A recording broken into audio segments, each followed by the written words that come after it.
और तीसरी की बात भी तो मैं सामाजिक सोशल में एक्टिविटी करता हूँ। सर हमारा इंडस्ट्री और देश के विकास की रोड़ा नहीं बन रही, पहला सर है ना। मैं आप लोगों से कोई व्यक्तिगत ऐसा नहीं है, लेकिन आप एक प्रशासनिक अधिकारी हो, आपकी जिम्मेदारी बनती है कि आम जनता को सही गलत का फर्क कराएं, है ना। लेकिन मेरा ये फर्क है सर कि रतलाम ग्रामीण के अंदर 52 पंचायत जो शेड्यूल ट्राइब में आती है, मतलब अनुसूचित क्षेत्र में लगती है, वहाँ की आदिवासियों को विशेषाधिकार प्राप्त है। आप लोगों को कॉन्स्टिट्यूशन के अंदर जो दे रखा पासवर्ड के अंदर, तो सर मैं उसका हवाला तो नहीं दूंगा क्योंकि कॉन्स्टिट्यूशन का नॉलेज मेरे को भी इतना नहीं है, लेकिन कुछ मैं मौखिक जानकारी दूंगा और इंडस्ट्री से लोगों को क्या फायदा है और क्या नुकसान है, मैं उसके ऊपर बात रखना चाहूँगा। कि सर मैं दूसरा बताना चाहूँगा कि जैसे आपने यहाँ की जनता को विकास की बताई कि आप लोगों को रोजगार मिलेगा, रोजगार से आपकी तरक्की होगी, हॉस्पिटल हो गए, स्वास्थ्य हो गए, स्कूल वगैरह सारी फैसिलिटी है ना बनेगी। तो सर थोड़ा हम लोगों को ये जानना चाहेंगे, अगर दिल्ली नेशनल बॉम्बे हाईवे बना, यहाँ के आदिवासी लोग विस्थापित हुए, उन लोगों के लिए कोई भी एक स्थायी जीवन यापन करने के लिए कोई संसाधन नहीं है उनके पास। आज वो लोग पलायन हुए हैं, यहाँ की बीवी बच्चे छोटे छोटे बच्चों को ले जाके सूरत गुजरात वापी में वो लोग पलायन होकर मजदूरी कर रहे हैं।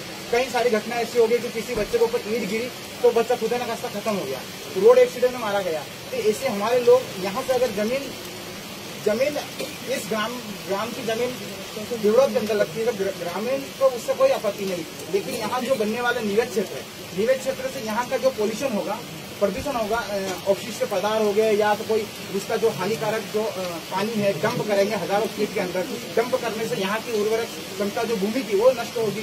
धीरे धीरे यहाँ का जलवायु प्रदूषण होगा, वायु प्रदूषण होगा, ध्वनि प्रदूषण होगा, अनेक प्रकार के मानव जीवन के ऊपर उसका दुष्प्रभाव पड़ेगा। ये हम लोग हमारी जो बात है वो हम लोग रखना चाह रहे हैं आपके बीच में। और दूसरा मैं ये कहना चाहूंगा कि इसका मैं रेफरेंस देना चाहूंगा कि 74-90 के आसपास को जोरदार केमिकल फैक्ट्री, एक फैक्ट्री ने पूरे क्षेत्र को तबाह कर दिया। आज भी वहाँ की ट्यूबवेलों में लाल पानी निकलता, लाल पानी निकलता है। तो वहाँ की जो ट्यूबवेल है जिसको पंप बोलते हैं, जिस लोग सिंचाई करते हैं, तो राष्ट्रीय पक्षी भी उससे मर चुके हैं, जिसकी वजह से आज भी वो फैक्ट्री बंद हो गया। भाई साहब उस फैक्ट्री के लगने के पूरे लोगों को ये आश्वासन मिला होगा कि आप लोगों को रोजगार मिलेगा। रोजगार लोगों को मिला, कब मिला? जब तक फैक्ट्री चली। फैक्ट्री जाने बंद होने के बाद आज लोग, मेरे भाई लोग भी वहाँ पे मजदूरी कर रहे थे, वो लोग बंद हो गए।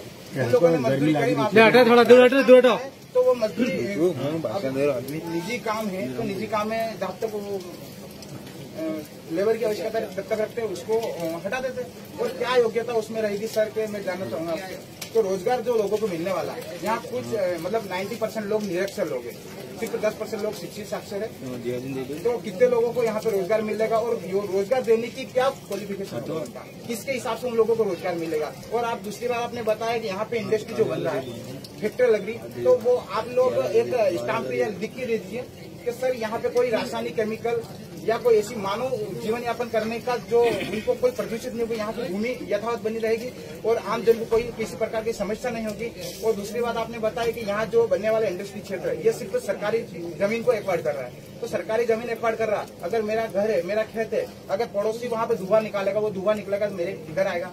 तो कॉन्स्टिट्यूशन ये कहता है कि सरकार ऐसा कोई भी विकास नहीं करेगी जिससे आम जन को, जीव जंतुओं को नुकसान हो, पर्यावरण को नुकसान हो। सरकार ऐसा कोई भी विकास ना करे। अगर सरकार को विकास करना ही है तो यहाँ से हजारों किलोमीटर दूर जाके जहाँ खाली जमीन पड़ी वहाँ जाकर सरकार इंडस्ट्री लगाए, फिर उसको कोई आपत्ति नहीं। लेकिन यहाँ पे सर 5 गाँव की जमीनें लगती है, जमीने के आसपास जो लोग जीवन यापन करते, खेती बाड़ी है, आने जाने का रास्ता है, पशु चारण है, वो एक भूमि चारागाह की भूमि है। तो चारागाह में उससे हजारों पशु वहाँ का उनके घास मिलता है, उनका भोजन होता है, तो वो पशु की पलायन होगा। हम लोगों को मजबूर में वो पशु को बेचना पड़ेगा, हम लोगों को मजबूर में वहाँ के जो क्षेत्र एक्वायर करेंगे तो उससे कहीं ना कहीं भविष्य में खतरा उत्पन्न होगा। तो सर ये ऐसा क्या है इंडस्ट्री, मैं तो इतना ज्यादा क्वालिफिकेशन नहीं हूँ, मेरा MA हुआ और मैं अभी LLB कर रहा हूँ। तो सर मैं थोड़ा आपसे जानना चाहूंगा। अगर सबसे पहली बात तो है कि आपने कुछ बोला नहीं, मैं LLB हूँ, इतने धारा प्रभाव बोल रहे हो तो मतलब हमको वो कर रहे हो, लीड कर रहे हो, तो मतलब निश्चित रूप से आप में अच्छी बात तो है, पहली बात। दूसरी बात आपने बोला कि हम पलायन कर जाएंगे। क्यों पलायन कर जाएंगे? आपने खुद ही मेरा सुना और मेरी सुन के आपने मुझे बोला, और दूसरा आपने खुद भी बोला कि बोले साहब सरकारी जमीन पे जाएगी। जब सरकारी जमीन हो तो जाने का किसी को पलायन करने का प्रश्न उठता है। दो बात।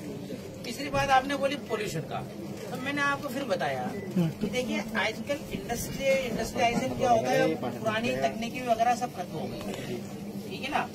पुरानी तकनीक खत्म हो गई है तो सारी एडवांस टेक्नोलॉजी, यही नहीं विश्व में भी एडवांस टेक्नोलॉजी है। तो स्वाभाविक रूप से ये है कि एडवांस टेक्नोलॉजी से जो भी यहाँ पे डेवलपमेंट होंगे, है ना। ऐसा नहीं कि यहाँ पे आप ये आपकी बात से मुझे ऐसा लग रहा है कि आप यहाँ पे सब ये समझ रहे हो कि यहाँ पे धुआं निकलेगा, वहाँ से एसिड निकलेगा, वहाँ से दूसरी चीजें निकलेगी।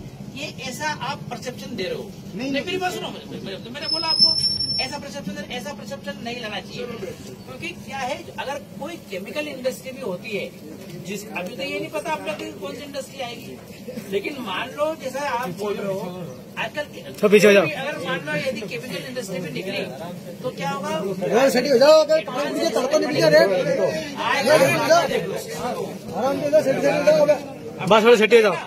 नागदा में एक समय था बहुत प्रॉब्लम होती है, लेकिन उसी नागदा में आज बहुत ज्यादा प्रोटेक्शन हो रहा है, लेकिन पोल्यूशन कुछ नहीं हो रहा है वहाँ पे। तो कहने का मतलब है कि इतनी एडवांस टेक्नोलॉजी है,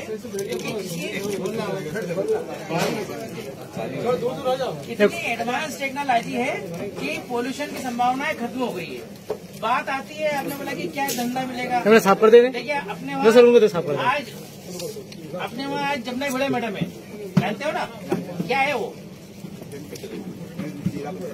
सीओ IAS है, उसकी क्वालिफिकेशन की वो IAS है। आज हमारी बहन जो है